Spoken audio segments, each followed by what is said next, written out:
Make sure I'm telling you right.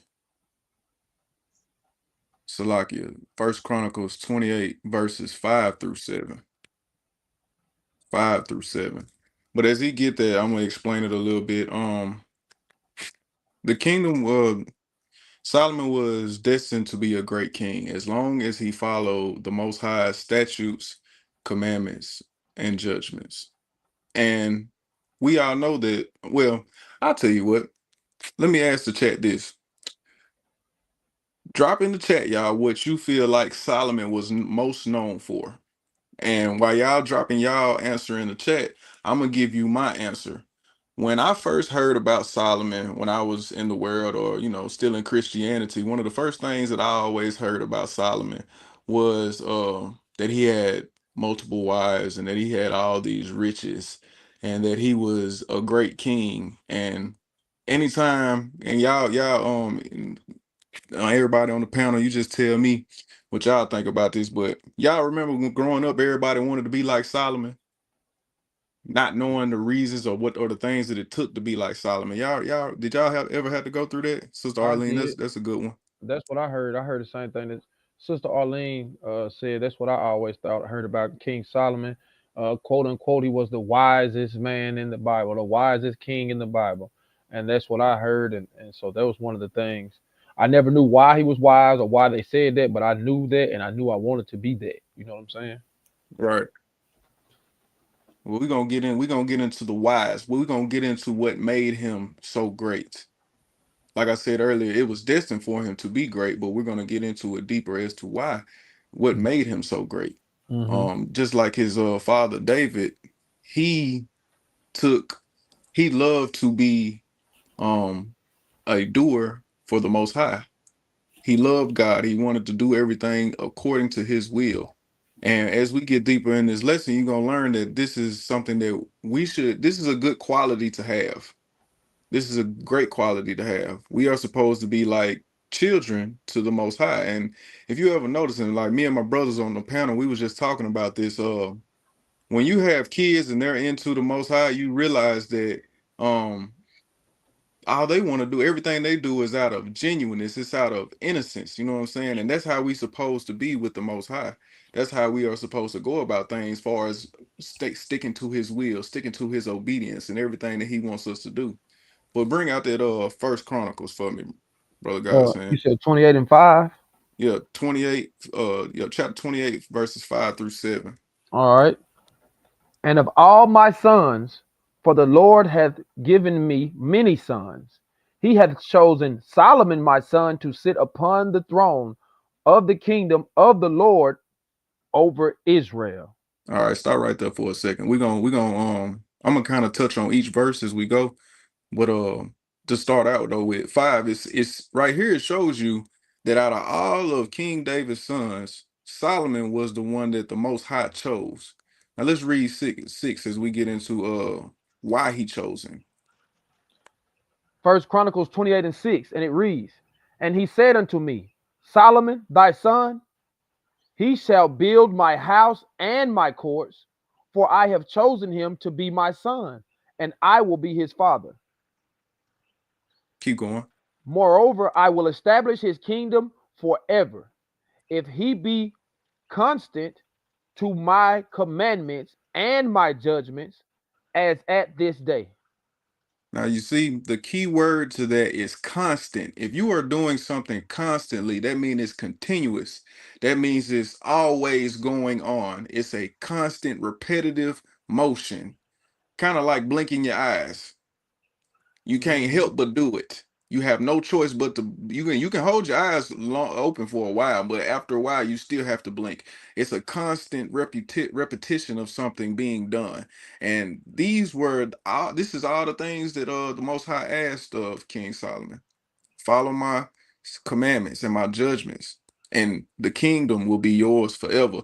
Let's jump to Hey, from Salakia Hebrew. go Let ahead. me let me jump in right there for a second. Go ahead. Um, what I want to bring out is very significant that King David um, was able to have a son on the throne, and not only is Solomon is not just any son of David. Solomon is the son of the sin of David. That's right. And this is a representation to just go to show that the Most High can choose who He want to choose. You know what I'm That's right. saying? Mm-hmm. Um, He don't always choose the one that you feel like is gonna be chosen. Even with King David had many brothers that was bigger than him, stronger than him. They was in the Mm-hmm. military. They was already warriors. But instead of choosing them, the Most High chose King David because of his heart. That's right. He said that King David was a man after his own heart. So even with Solomon, in the same instance or the same situation, Hmm. Solomon was the son of Bathsheba, whom King David had her husband put on the front lines at the war and had him murdered. Mm-hmm. But he still brought the seed for the throne through Bathsheba. Now, on the flip side, if you look at King Saul and look at his heart, his son Jonathan, which had a good heart, he was a good Benjamite brother. But because of his father's sin, he never saw the throne. Because of his father's pride, he lost the kingdom that could have been the house of Saul for a long time. So we got to keep that in mind and bring this out because pride can cost your children. That's Pride right. can cost your lineage, your grandchildren, your sons and your daughters. It can cost them something that the Most High could have gave them, but because of your sins, you can have them knocked out of a blessing. That's the Mm-hmm. reason why we got to be constant, like what Brother KG was talking about in the keeping of Hmm. the commandments. But I yield, Hebrew. Go ahead. No, all praise, all praise. You jumping in there with me. You know, I love it. I love it. Uh, Hmm. let's go to Second Samuel chapter 7, and we're gonna go through verses 12 through 16, which we still explaining all the things that made Solomon great. And just to add on to what Brother Stephen said, it didn't start with Solomon, it started with David. And because of the type of person that David was, it granted Solomon the opportunity to be who he was. And the message that, like Brother Stephen was just saying, that's why it's important to not be prideful, but to have some type of humility about yourself. Because even though certain things may be given to you in abundance, being prideful about those things which have been given to you in abundance can be taken away from your seeds and the Hey, seeds hey, behind they seeds. Go ahead. and Salakia Hebrew. And another thing too that you can bring out of that is King David was a man of war. That's Hmm. He right. paved the way for his son to build the temple, to be the one that the Most High would use to build his temple. Sometimes we got to be the forerunner for Hmm. our children and grandchildren. We got to Hmm. That's be right. the warrior. We got to be the one to build a generational wealth. We got to be the one to put in the hard work to buy the home, to buy the land, to leave our children an inheritance. That's right. And I know we in the land of our captivity. I understand all of that. But at the Yep. same time, the Most High said, I will give you a little sanctuary in your captivity. Yep. Mhm. So when you put in the work for the Most High, you setting your children up to win. That's right. You got to teach them through your actions. Don't talk about it. Let them see you be about it. And when you be about it, the Most High gonna handle your children accordingly. So Man, we can you got to fight imagine how this much? fight. Go ahead, Hebrew. No, Salaki. I was gonna say, can you imagine how much pressure was on King Solomon? He was only the third king of Israel. You know what I'm saying?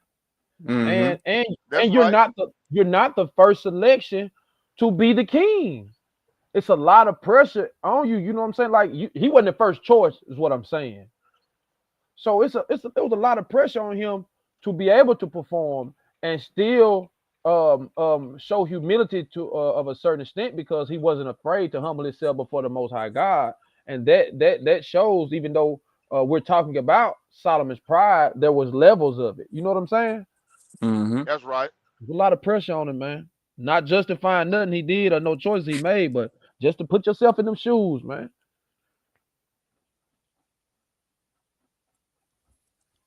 All right, let's hit that Second Samuel. 7 and 12. Yep, 7-12, go to 16. All right, 2 Samuel 7 and 12, and it reads, and when thy days be fulfilled, and thou shalt sleep with thy fathers, I will set up thy seeds after thee, which shall proceed out of thy bowels. I will establish his kingdom. He shall build an house for my name.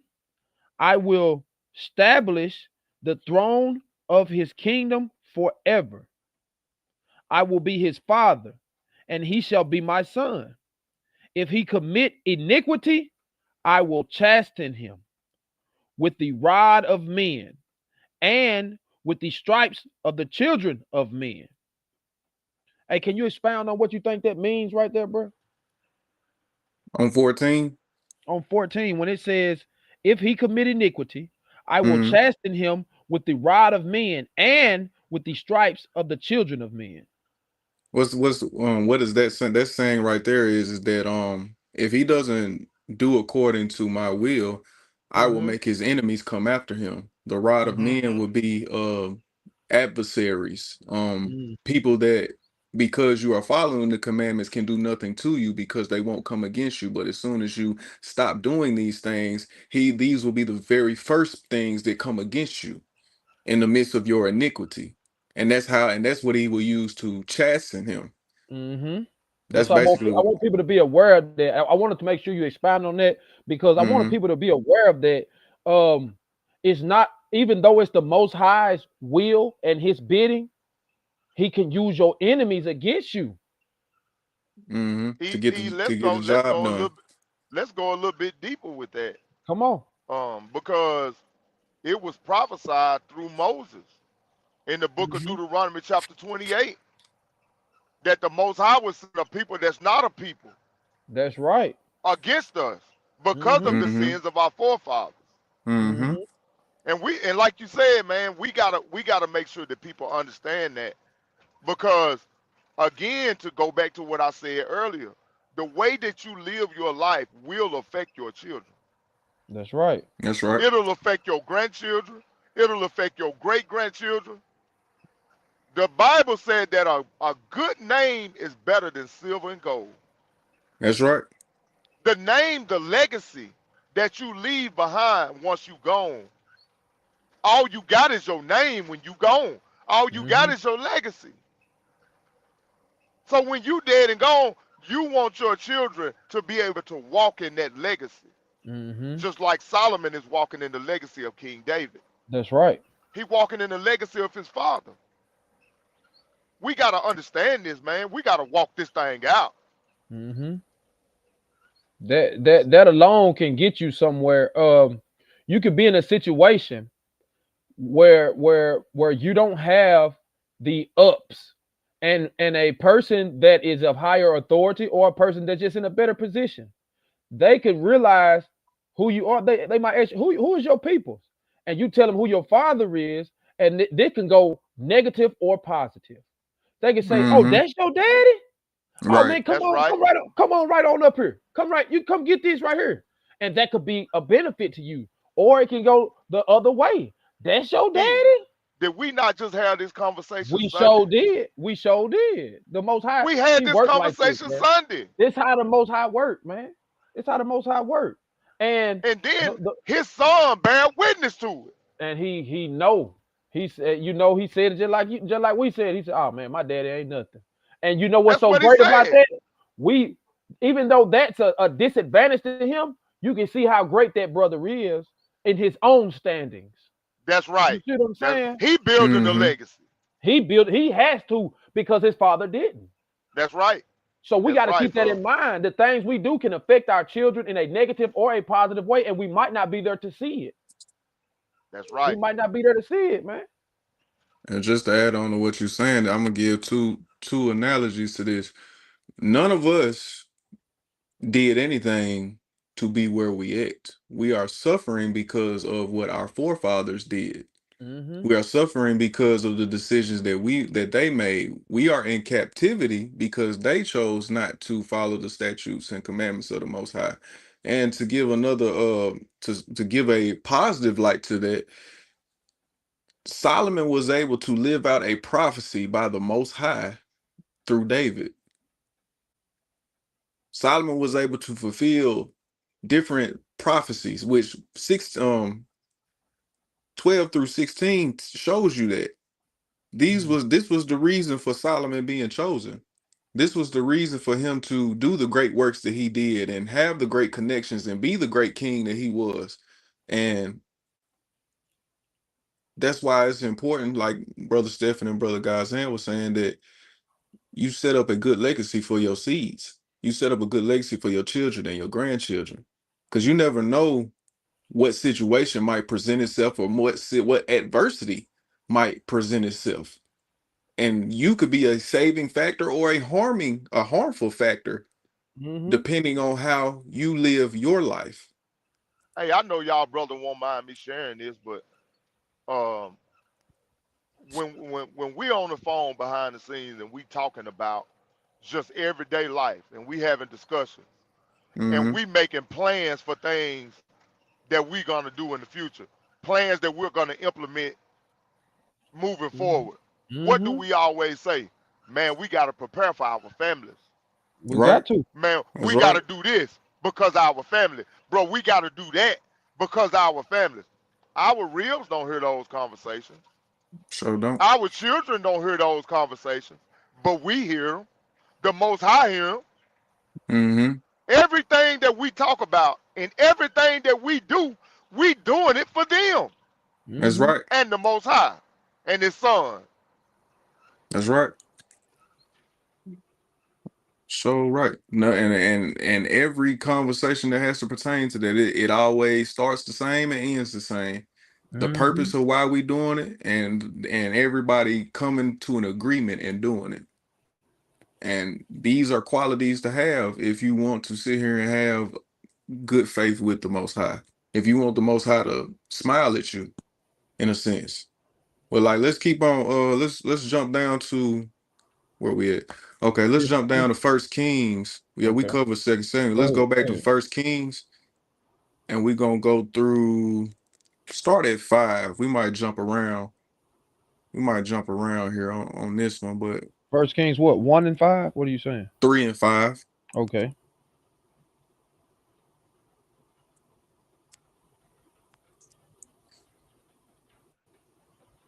First Kings 3 and 5.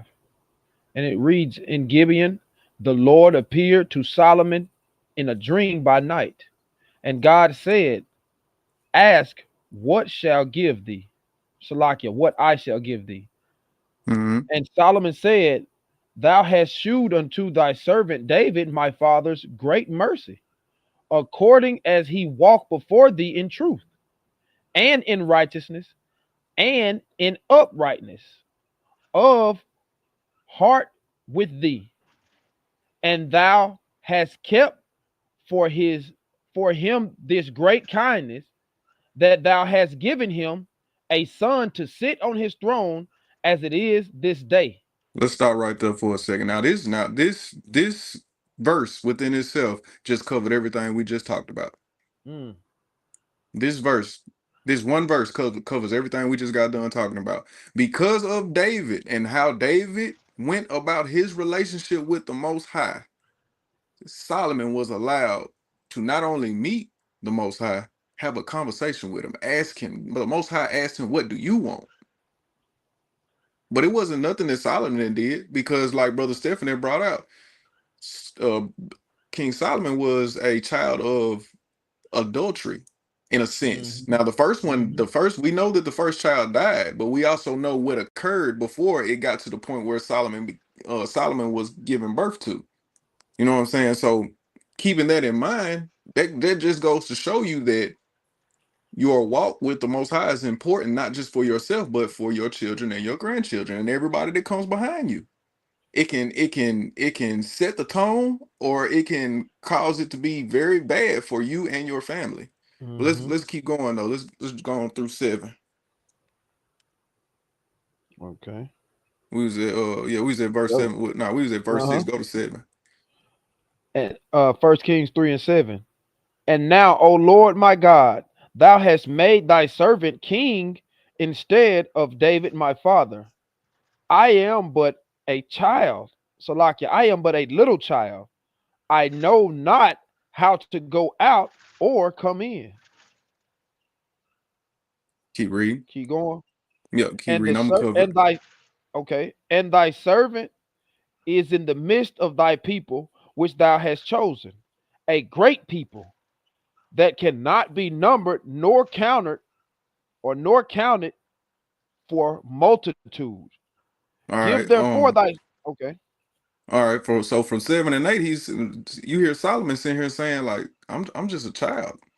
Technically, I'm your servant, and I really don't even deserve the stuff that you've given me. But here it is. You have bestowed these things upon me. You have made me ruler over this great multitude of people. You have left authority in my hand, and I didn't do anything to do. I didn't do anything to have this authority. It was all through my father. All right, let's go to Mhm. 9. 1 Kings 3:9.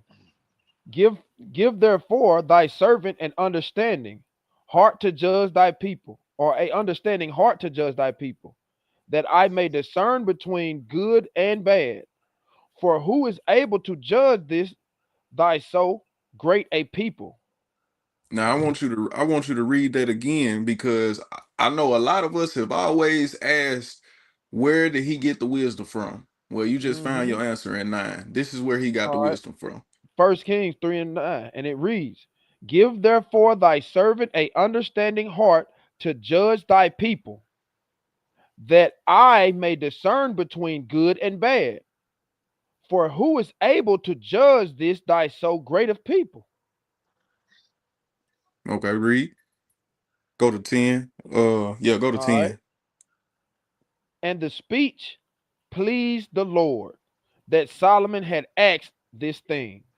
Most people ask for money. Most people ask for some type of financial gain. Most people ask for some type Mm-hmm. of something that does not have to do with some. Most people ask for things that has to do with materialistic items. But here Mm-hmm. you are, you see Solomon asking for wisdom. Mm-hmm. That's a mental, that's a mental attribute. Mm-hmm. Nothing materialistic about that. And as we all know, because he asked for this, which if you go back to 9, it shows you what he asked for. But as you see that he asked for this, this was the beginning of him receiving everything that would come into his grasp.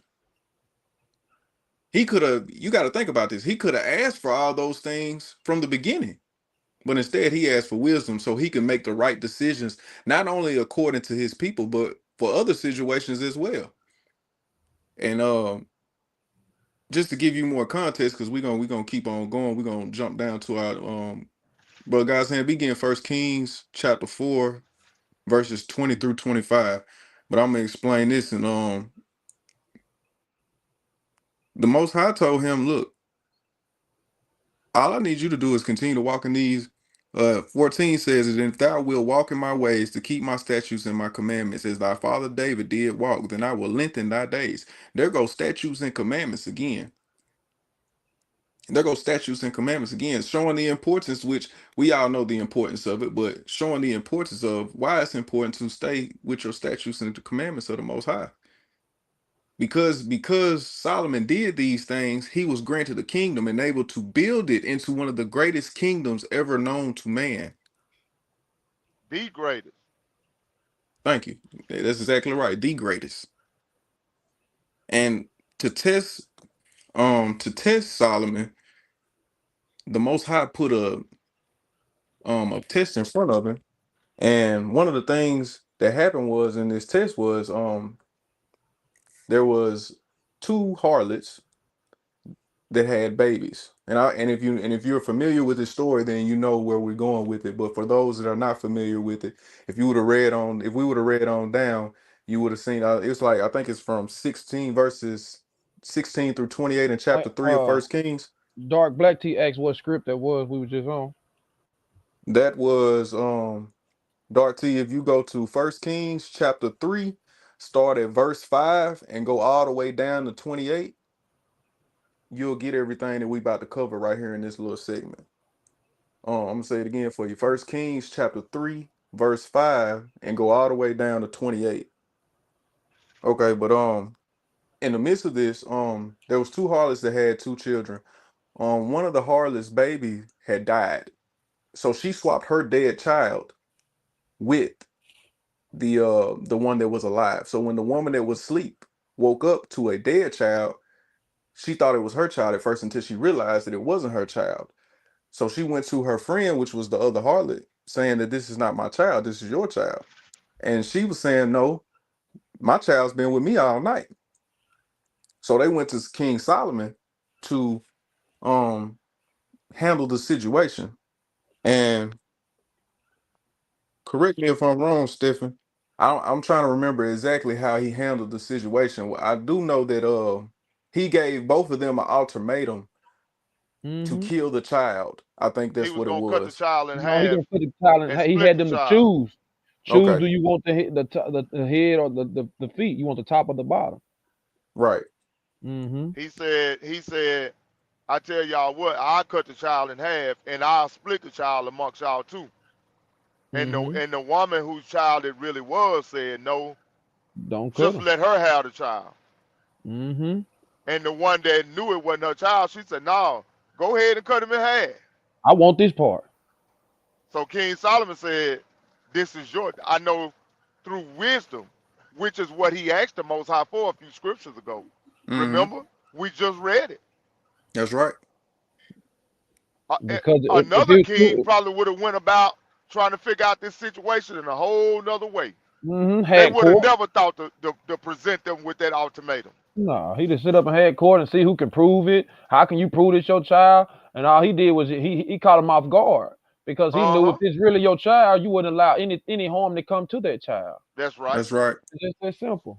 So that was the wisdom that he asked the Most High for when the Most High asked him, what do you want me to grant to you? He said, grant to me wisdom on how to deal with your people. He didn't say my people. That's right. He didn't say, grant me the wisdom on how to deal with my kingdom. To rule over my kingdom. He didn't say that. He said, your kingdom, your people. And then, can you just show me how to go in and out? Man. The Most High said, man, this man got a heart like his father. Not only am I going to grant you that, I'm going to grant you all of the wealth that you can ever imagine to go along with it. Everything that you didn't ask for, you got it. That's right. And do we not deal that way with our children? That's right. That's right. When you have that child that never asks you for nothing, Harlan, when they finally do ask you for something, you will give them that and some more. Man, is that all you want? Man, I'm telling you, you hit it on the head then. Sure did. Sure did. And the Most High deal with us the same way. And another thing that we gotta understand about this scripture as well is when you were saying harlots, see, a lot of people don't even know that those were harlots. Right. Because there was never a husband mentioned for either one of the two. Sure was not. It was just two women with two babies in a house. Because if it would have been a man around and that would have been his child, he would have had something to say about that situation. That's right. But go ahead, Hebrew. Oh no, we covered it. Now let's jump to First Kings. I know I got a lot of scripts, y'all. I'm trying to build it up for y'all so y'all can see the comparison once we get there. But just bear with me. Go to First Kings chapter 4, verses. Did I just cover that? Yep. No. Yep. First Kings chapter 4, verses 20 through 25. Okay. 4:20 of First Kings, and it reads, Judah and Israel were many, as the sand which is by the sea in multitude, eating and drinking, and making merry. Stop And right there. Let me Solomon, cover all this. right, come on. Now this segment that we finna go over, in the prophecy in which the Most High was telling David, he was explaining to David that you was my warrior, basically. And I'm just giving y'all the idea. But David, even Saul, you could say, but David was the warrior. Solomon's gonna be the peace amongst the nation. He is gonna be the peace over Israel. And this is what you see in verses 20 through 25. People are is we're in a multitude, we're eating, we're drinking, everybody is happy. It's no Mhm. war going on right now. We just living at this point. All right, go ahead, Hey, brother hey, guys, hey, man. hey, KG. Mhm. Let me get that meat off that bone right there. Go ahead. Um, what we understand what point in history that we at, because we came from King Saul, which was the first king. He was a warrior king. Mhm. Mm-hmm. Then you go to King David. He was a warrior Mhm. king. Nothing but Mhm. blood, blood, blood. Mhm. Then you go back to Moses and you see Moses said, I'm going to take y'all into a land flowing with milk and honey. You'll have peace. You'll have prosperity. We didn't get that through King Saul. We didn't get that through King David. This is the first peace that the house of Israel had since they came out of Egypt. That's right. Mhm. This is the first abundance. This is the first, um, well, we wasn't at war. We wasn't on the Mhm. move. We wasn't on the run. We was A able to stay relaxed in one state. place. Mhm. Mm-hmm. We had plentiful everything. This was the milk and honey portion of the promises from the Most High. That's right. That's what Saul brought to the kingdom. He brought the milk and honey. He brought the peace. He brought the joy. He brought the comfort. He brought the temple. This is what Saul brought. When he was good, he was good. But when he went bad, he went bad. But this is the first, this is what I want y'all to get out of this and understand this when you read the scriptures. This is the first peace that Israel has since coming out of Egypt. Mhm. Salakia Hebrew, go ahead. No, you good. You good. Hey, you got the rest of the meat off the bone for me, and I appreciate it. I sure appreciate it. Let's I think we start at 20, go to 21, because we're gonna keep on explaining the abundance of the kingdom, basically. All right. We have First Kings 4:21. And Solomon reigned over all kingdoms from the river unto the land of the Philistines, and unto the border of Egypt. They brought presents and served Solomon all the days of his life. And Solomon's provision for one day was 30 measures of fine flour, and Mm, 60 measures of meal, mm-hmm. 10 fat oxen, 20 oxen of the pastures, and 100 sheep, besides harts and roebucks, and fallow deer, and fatted fowl. For he had dominion over all the region of the side river, from Tapasa, uh, even to Azah, over all the kings of this side the river, and he had peace on all sides round about him. Hold on, brother guys. And That's what you see, talking about. yeah, there go the word peace right there that brother Stephen was just telling y'all about.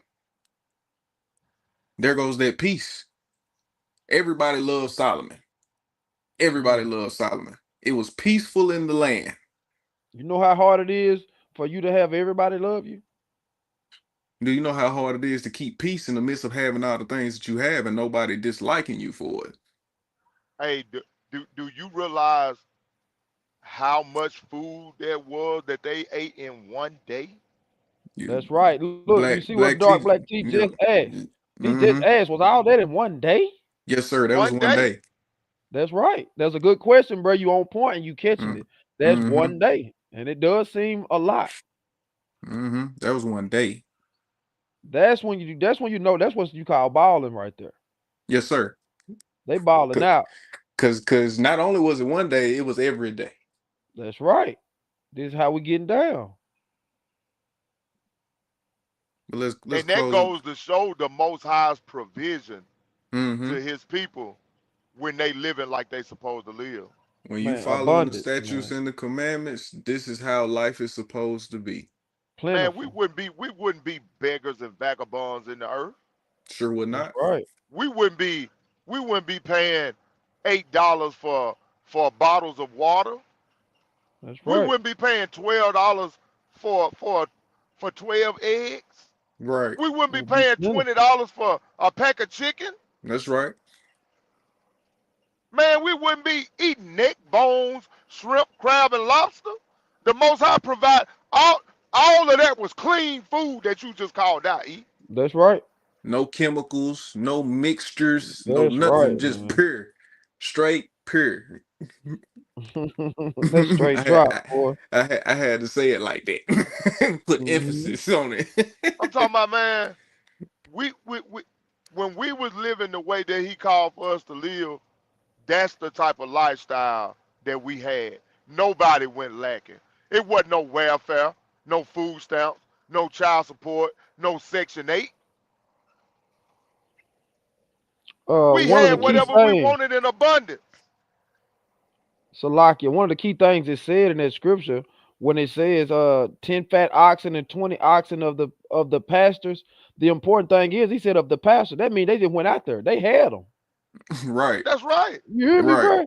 Mm-hmm. It said 20 oxen out the pastor. Go out there and grab them and let's go. Let's hey, cook it up.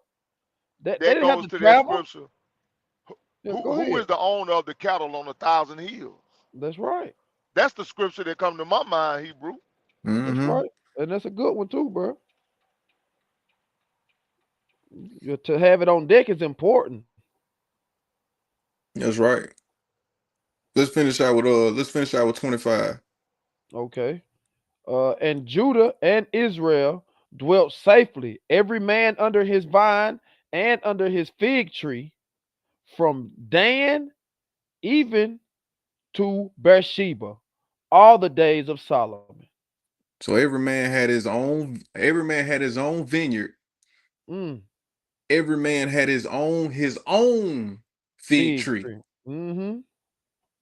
You know how it's when I first got in the truth, and I remember one of the sayings that I always used to hear was, man, if our forefathers would have never seen everybody be sitting here chilling under their own little under their own little palm tree kicking it. That was the joke.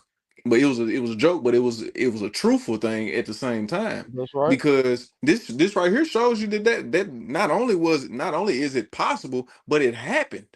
Mm-hmm. Because you got to know under Solomon, not only did he follow the commandments, but because he followed the commandments, the people followed the commandments as well. And because the people followed the commandments as well, they was able to have their own version of abundance under Solomon. So that means that not only was Solomon straight, but the kingdom was straight. Nobody was hurting for anything. But the key to it was that everybody followed the statutes and commandments. There Hey, wasn't no. hey, hey, Go KB, ahead. did you read anywhere in that scripture where it said they were hating on Solomon? They was they were talking about I should have been the king and and man that nigga ain't doing nothing I can't do and I can't wait till that nigga die. You know what I'm saying? That ain't in there. Not a now. That ain't Not in a there, bro. now. Everybody was happy and everybody was Yep. appreciative of what they had because everybody had plenty. It was plentiful. It was plentiful. I want your Mm. spot. I want that spot. I can do whatever that nigga do. I can do it better. Wasn't none of that going Hey, on. look at how he holding that mouth. If I were the king, I wouldn't hold my mouth like that. Right. Look Right. how he got his hair. If I were the king, I would have my hair like that. Now, just to put emphasis just to put emphasis on and close out this part, because this key point is called Solomon's greatness. But just to close out on Solomon's greatness, go to First Kings chapter 10, verse 23 through 24. First Kings chapter 10, verse 23 through 24.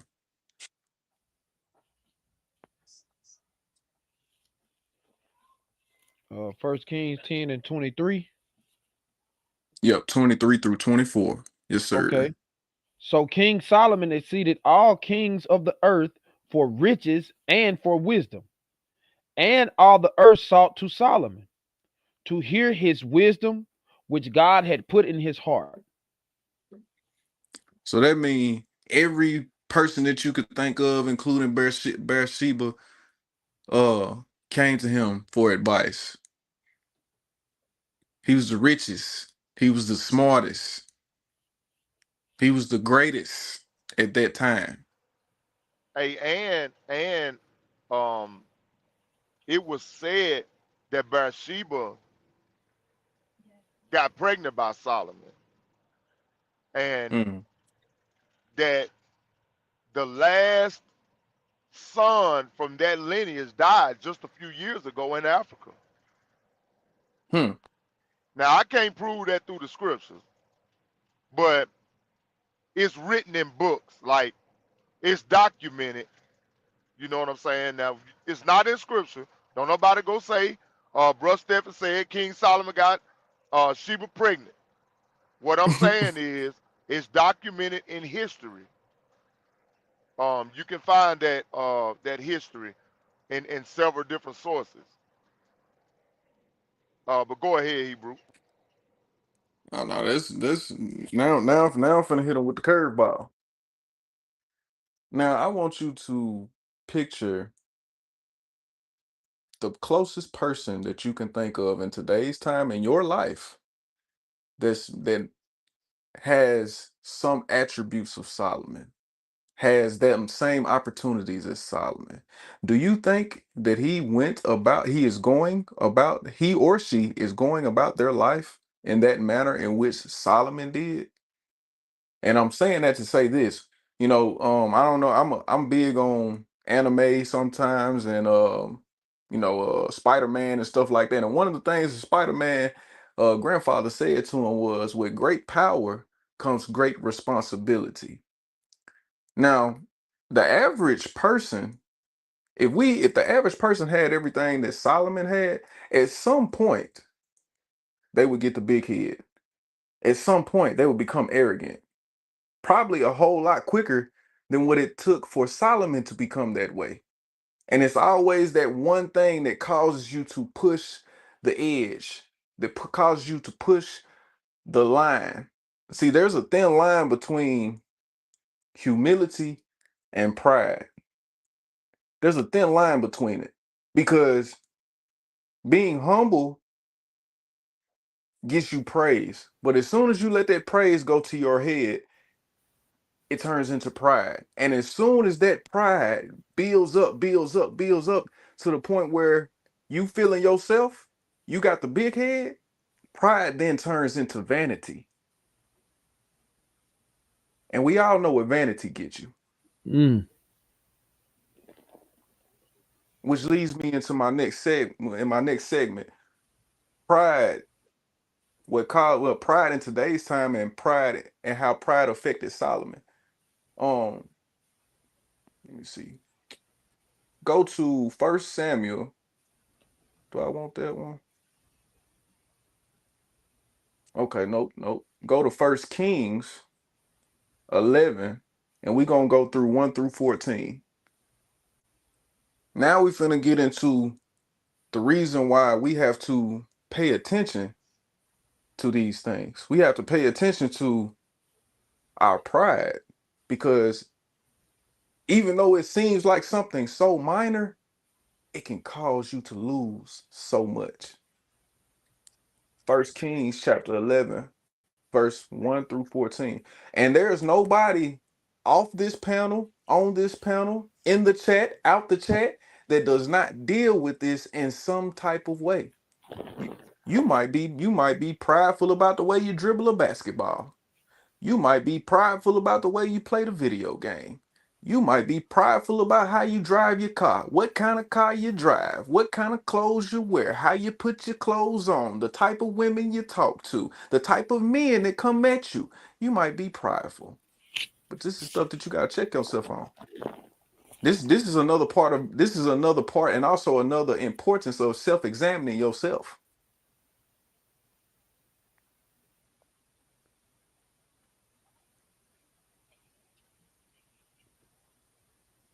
You ready, bro? Yeah. Come on with it. All right. First Kings 11:1, and this is heartbreaking for me to read. For We real. gotta read it. Yeah, come on. I'm with it. All right, we diving in, man. Keep in mind when he asked what was King Solomon known for, some of the most common answers that we got, man, is his wisdom. Hmm. We talking about this pride, G Boogie. We talking about this pride, man. Listen up. It says, but King Solomon loved many strange women. Do y'all want to expound on what that terminology means right there? Strange women. Yeah, I'll get on it. Brother Stephen. Also, expound on how the Most High God felt about strange women, if y'all don't mind. Okay, back me up on this one, Stephen. But strange women back then and in today's time is Mm-hmm. people of that is not of your nation. For Mm-hmm. instance, we are of the tribe of Israel. So if you Mm-hmm. went to China and got a woman from China, you have Moabite. just you have just dealt with a strange woman. Mm-hmm. She is not of your people. She is not Mm-hmm. of the 12 tribes of Israel. And the Most High put emphasis on this back in Deuteronomy and Leviticus that we were not supposed to mix or mingle with anybody outside of our house, That's meaning right. the house of Israel. So if you went and got it's some people, hey, if you're talking to a Edomite, a white woman at this point in your life, that's a strange Mm-hmm. woman according to the Strange Most High. woman. That's right. If you're dealing with a Japanese woman, that's a strange woman according to the Most Mm-hmm. High. Ammonites. Yes, sir. If you're Mm-hmm. dealing with anything that is out of the house of Israel, that is a strange woman. And I'm gonna let brother Stephen, what you got to say about that? Um, you on point. You on point with what you said.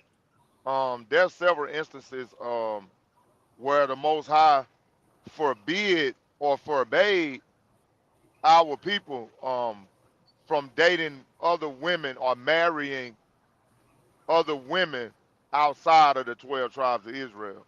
Mm-hmm. And not only that, he forbade us to let our daughters marry other men that was Mm-hmm. outside of the house of Israel. That's And That's the right. right. reason for that is just what happened to King Solomon. Because he knew and he knows that the women from the other nation and the men from the other nations will cause us to sin against him. They'll That's cause right. us to not keep his commandments. They'll cause Hmm. us to worship idol gods and indulge in activities that's not becoming of an Israelite man, woman, or child. Can I read something while we talking about that, if y'all don't mind? Go Bring ahead. it out, Hebrew. I'm gonna bring out Deuteronomy 7:3 to precept what we talking about here in First Kings 11, and it says, "Neither shalt thou make marriage with them; thy daughters thou shalt not give unto his sons, nor his daughters shalt thou take unto thy sons." And this Mm-hmm. is the reason why in Deuteronomy 7:4, like Brother Stephen was saying, for they will turn away thy sons from following me, Mm-hmm. that they might serve other gods, so will the anger of the Lord be Be kindled kindled. against you That's and right. destroy thee suddenly. That's right, Hebrew. That's right. So this lets All you know how the praises. Most High God feels about these strange women. And here we have the wisest king that we can think of in throughout the scripture. And Mm-hmm. what is his weakness? Here we have it reading right here in First Kings and 11. It says, "But King Solomon loved many strange women." And also, brother God's hand, Mm-hmm. what we got to understand too is this not just the fact that they from the other nation. Mm-hmm. The gods that they That's right. served. They was in witchcraft, man. Mm-hmm. They was warlocks That's and right. man, they were summoning demons and they were worshiping Baal and it was so many different things that caused the Most High to be angered, and his anger was kindled against the house of Israel because of it. And also, let me add on to this too. I know that this particular verse speaks on strange women, but let me just give it to you in modern day times. If you are dealing with anybody that's not in the Lord, not in the Most High Are Are you correctly, you in in with the with the Lord? Are Lord? you in with the Lord? yeah. If you are not, Mhm. if they are not in correctly, this same scripture applies. They may not be a strange woman, but what you're setting yourself up for is to be taken away from the Most High. That's right. Because as you deal with this person more and more, you start picking up habits that you never thought that you would pick up. You may have Mm-hmm. not smoked cigarettes, but if she smoked cigarettes and all of a sudden 3 months into the relationship, now you smoking cigarettes. Mm-hmm. These are the examples that basically Solomon went through with these women. See, What Solomon didn't practice idolatry. Go ahead, brother. I was just finna say. So what you saying, brother KG, is that the people that you are around, Mm-hmm. you embodying their spirit, or you embodying the negatives that they have? Is that what you saying? Yep, that's exactly what I'm saying. If you Hey, it's deal, either positive or negative. that's right. It Mm. can That's because right. That's right. hey, have you ever noticed that when a man and a woman be around each other so long, they start to talk alike? That's That's right. right. You're right. The way your real say things, you will start to say them that way, and the way Yep. your We act just husband say alike. things, you will start to say them. Your thought process become the same. That's It's right. because your spirits or your souls are intermingled together. Mm-hmm. When a man and a woman lay down and consummate a marriage, your soul is tied to that person's soul. That's right. That's the reason why the scriptures tell us a man can have many wives, but a woman is only supposed to have one husband That's right. because that woman is a receiver. And Mm-hmm. every man that she lays with, when she gets up from laying with that man, she takes a part of that man with her. It's not the same for men, but it is that way for women. Mm-hmm. But that's another whole lesson. But go ahead, bro. Mark 10 and 8 says, "And thy twain shall be one flesh." So then they are no more twain, but one flesh. That's what y'all talking about right there. You That's know, right. once y'all lay, y'all are no longer two individuals. That's Mm-hmm. right. But I ain't mean to get you off a subject, bro. But Oh no. when it says strange women, man, and for this to be the wisest king, it really spoke volume to me, because we have so many great people, great leaders, great Israelites that fall weak because of their love for women, or their, you know what I'm saying, the way they feel towards it. And it goes both ways. You know what I'm Mm, saying? One of the greatest downfall for a black woman can be a black man. I'm going to put it that's out there, right. quote unquote, so-called black man. And with that being said, if it happened to Solomon, what make you think it can't happen to you? Man, Pride. Pride can you make you got think to it know. won't happen to you. That's right. Thank you. Thank you. That's what I was looking for. Let's get back into it though. Let's get back into it because All we right. finna cover everything we just spoke on, chat. We finna cover it in these 14 verses real quick. All right. But King Solomon loved many strange women, together with the daughters of Pharaoh, women of the Moabites, Mm, Ammonites, mm, Edomites, Zidonians, and Hittites. Now I of want the y'all na- to go, Salaki, Go ahead, bro. go ahead. Now I want y'all to pay attention to that Edomite, because that's gonna Mm-hmm. come back up again later on in the verses. Pay attention to keep Edomite in your mind for later And on. Go ahead. even though the Most High God called all of those nations of people that we just called, or all those women, strange women, also keep in mind the Most High said there is no more profane, no That's more right. profane person than Esau, which is Edom, which is Edomites. So even though That's all right. of those are strange, the Edomites are the most profane. They are the strangest of the strange. Basically, what Brother God's hand trying to tell y'all. That's right. Uh, of the nations concerning which the Lord said unto the children of Israel, ye shall not go into them, neither shall thy come into you. For surely thy will turn away your hearts after their gods. Mm-hmm. Solomon clave unto these in love. So because Solomon loved these women, Uh-huh. they eventually turned him away from God. Mm, It mm, was mm. it was the pride first. I'm Solomon. That's I right. got this. That's right. I've been doing this. I got this. You But I forgot who love gave it to you. You forgot who gave it to you, though. yeah, it was a whole lot of I in there. It's a whole Mm-hmm. lot of I. And he meaning and this is what he said that he loved his women. Go ahead, let's go through it. And he had 700 wives, Mm, princesses, mm-hmm. and 300 concubines, Mm. and his But this, wives turned away his heart. Salaki. read that last part again. And his wives turned away his heart. Now we don't do any women bashing on here, ladies. I don't want y'all to feel like I'm targeting y'all in any formality. So What we this are most definitely can go both ways. We just is talking most about definitely King Solomon.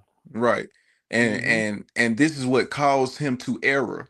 This is what caused him to lose the things that in which he was about to lose. But keep reading. For it came to pass when Solomon was old that his wives turned away his heart after other gods, and his heart was not perfect with the Lord his God, as Mm. was the heart of David his father. See, when Solomon first started out, man, he had a heart equivalent to David's. But Mm, as soon as this stuff started happening, boy, you fell so low on the totem pole, he couldn't even compare you to David no more. mm, mm, Hey, mm, mm. KG. Go ahead. Um, I'm gonna show you what marrying those foreign women to do for you. Where you just read that about the 700 wives, that was Mm-hmm. in First Kings 11, right? That's right. Yep, 11 and that's 4. right. Okay. Go to First Kings. Read 4 through 8. E. Oh, in 11. Yeah, on 11. Okay. That's what we at right now. For it came to pass. This is First Kings 11 and 4. For it came to pass when Solomon was old that his wives turned away his heart after other gods, and his heart was not perfect with the Lord his God, as was the heart of David his father. For Solomon went after uh who is that? Uh, Ashtoreth? yeah, asterisk. Ashtaroth. Yeah. Mm, Okay. For Solomon went after Ashtaroth, the goddess of the Zidonians, and after Milcom, the abomination of the Ammonites. What would make mm-hmm. Milcom the abomination of the Ammonites? Because he was their God. Mm, And if y'all remember, the Ammonites, King Saul went against the Ammonites.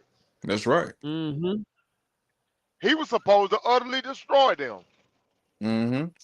but pride got in his way. mm-hmm, Nah, I'm gonna spare him. Now King Solomon dealing with them. Right. mm-hmm. That's what disobedience do for you.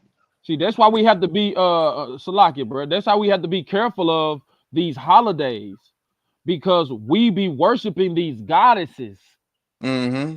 and we don't be realizing it. You see what I'm saying? These Astaroth being an fertility example. gods.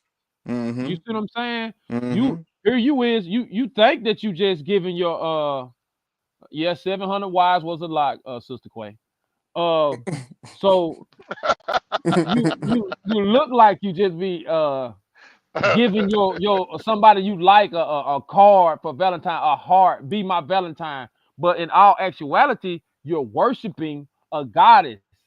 And this Mm-hmm. comes from this land of captivity, which will also equal to strangers. You see what I'm Mm-hmm. That's saying? right. That's That's right. right. So that's all Uh, it is. We following these E, strangers, man. let's show them that commandment. Go to Deuteronomy, chapter 7, and read verse 3 and 4.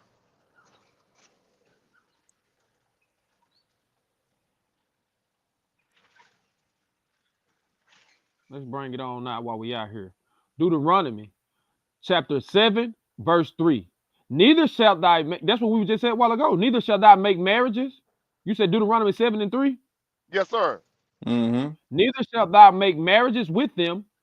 Thy daughters, thy daughters thou shalt not give unto his sons, nor his daughters shalt thou take unto thy sons, which is Okay. Now, a while you over direct there, go to commandment. 17, E. 7 and 17. No, chapter 17. Okay, Salaki. Chapter 17. You want to start at 1 or where you want to go to? 14 through 20.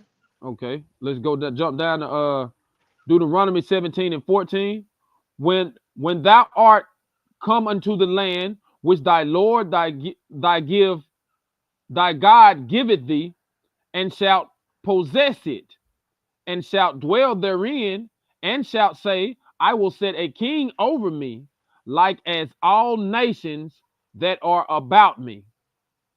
Thou shalt in any wise set him king over thee, whom the Lord thy God shall choose. Well, let me expound on that. There's your reason for not voting.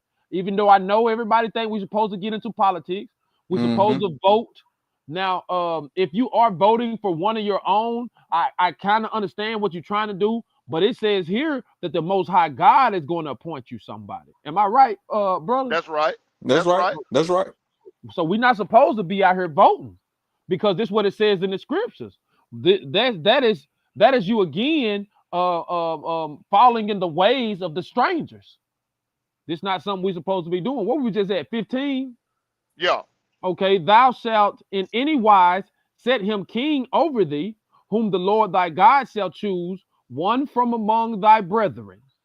Shalt thy set king over thee, thou mayest not set a stranger over thee, which is not thy brother. But he shall not multiply horses unto himself, nor cause the people to return to Egypt, to the end that he should multiply horses, for as much as the Lord hath said unto you, ye shall henceforth return no more that way. Neither shall he multiply wives to himself, that his heart turn not away, neither shall he greatly multiply to himself silver and gold. Okay. Now, what did Solomon do? They say he had more gold, more Uh-huh. wealth than any king. Uh-huh. Mm-hmm. And what did he do? He multiplied wives unto himself. Mm-hmm. Hmm. Now, as long as he was using that wealth to help the nation of Israel, he was fine. Right. But when he started to accumulate it unto himself, building houses for his wives, building shrines for his wives, Mm-hmm. building temples and altars of these other gods for his wives, that's That's what he right. was using the money for. Now it's a problem. It's a problem. Let's get back to First Kings and 11. I think we stopped at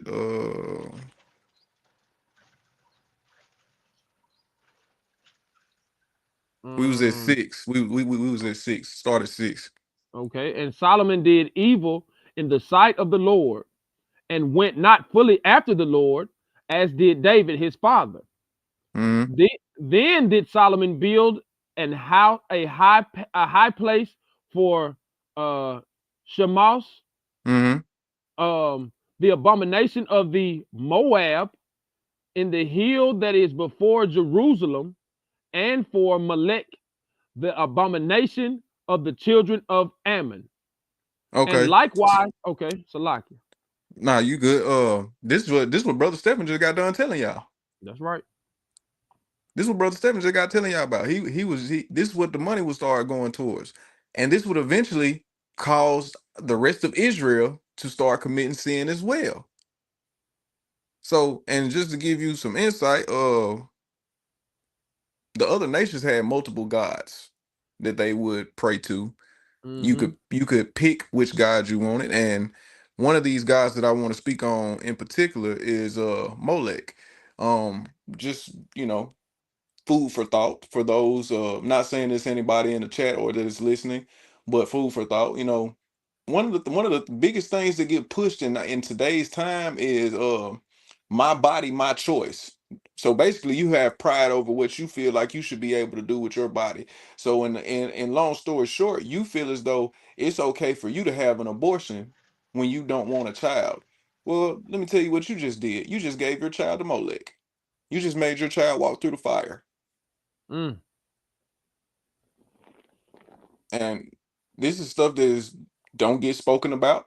If you even if you took a plan B, you just sent your child to Molech. You just walked them through the fire. And that's idolatry.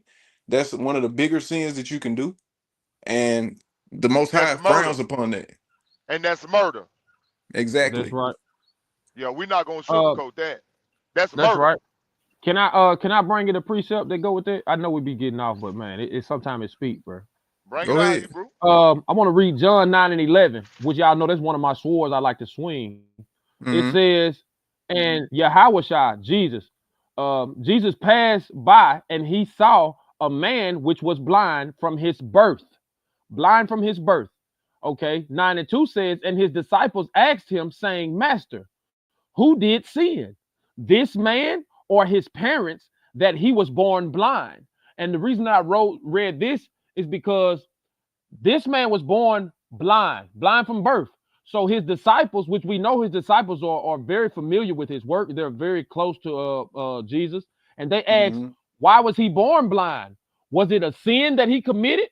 Well, the question you got to ask yourself, how could this man have committed sin before he was born blind? Or was it something his parents did that he was born blind? So this is just reassurance that, which we have other scriptures that lets you know that the Bible speaks about regeneration, which means we've been here before, we'll be here again. You'll get judged here on earth, and then you'll be regenerated. So the reason that I'm reading that is because those same little babies that y'all are aborting is a regenerated person from before. So ask yourself, who did we kill? Who did they kill? What that was a person. You know them? Are y'all with me on that, bro? Yeah, I'm with you on that one. That was a person that got aborted or murdered. That was a person. Now, what if that used to be Moses? What if that used to be Solomon? What if that was the spirit of a significant individual? And what if that person was going to be the next Moses or the next King Solomon? You see what I'm saying? Well, I just wanted to bring that out. Not only that, the scripture says that the blood of those children will be crying out to the Most High for vengeance in the day of judgment. That's right. So whoever that person is that took that plan B or that had that abortion, when you stand before the Most High on that day for judgment, the blood of your unborn child will be crying out to the Most High for judgment on your soul. Well, it's getting heavy, boy. It's getting heavy. It's tough, man. It's tough. It's tough. Let's go and knock it out. Where we at? Yep. We need to go and try and knock all the rest of it out, which we almost towards the end though. But I think we stopped at verse 8. We on verse 8. Yep. And likewise did he for all his strange wives, which burnt incense and sanctified unto their gods. Their gods. Sacrifice unto their gods. Yep. Go ahead. No, and the Lord was angry with Solomon. The Lord was angry with Solomon because his heart was turned from the Lord God of Israel, which had appeared unto him twice note that it always says the Lord God of Israel. That is our God. That's right. That's our God. And you know they all have their other gods, and that's our God, the God of Israel. That's right. And had commanded him concerning things, or concerning this thing, that he should not go after other gods, but he kept not that which the Lord commanded. Salaki. Not only did this is the most I'm talking when I say this, I'm talking from the most high for the most high right now. Not only did I tell you multiple times to follow the statutes, judgments, and commandments, not only did I uh give you a certain level of respect because you had the same kind of heart as your father, but man, I appeared to you twice. Mm, mm, mm. You know how many people didn't got to see me? I appeared to you twice. You special, man. You special. And that still wasn't enough for you. Pride. Mm, mm, mm. Pride. So you mean to tell me that all them women, them strange women you was dealing with, outweighed your visitation with the Most High? That's what you gonna tell me right now? Never You choose can't. man over the Most High God You can't. for no reason. You can't. Go ahead. Go ahead, brother guys. And I just wanted to point that out. We on 11. First Yep. Kings 11 and Mm-hmm. 11. Mm-hmm. Wherefore the Lord said unto Solomon, for as much as this is done of thee, and thou hast not kept my covenant and my statutes, which Mm-hmm. I have commanded thee, I Mm-hmm. will surely rend the kingdom from thee. Salaki. Okay. When he says, I will surely rend the kingdom from thee, and you're gonna see it in these next couple verses. He was finna take the kingdom from Solomon. He didn't even do that to David. And he gonna say that as well. I didn't do it to David, but I'm gonna do it to you. And That's not right. only am I gonna do it to you, I'm finna divide the kingdoms in half. Some of it gonna stay with Judah because I still got respect for David. The rest of it, I'm gonna just give to the children of Israel. All because of these Mm-hmm. of his pride, You the couldn't keep my strange covenant. women, You couldn't keep my statutes. That's right. and building these other houses for gods in my land. Mm-hmm.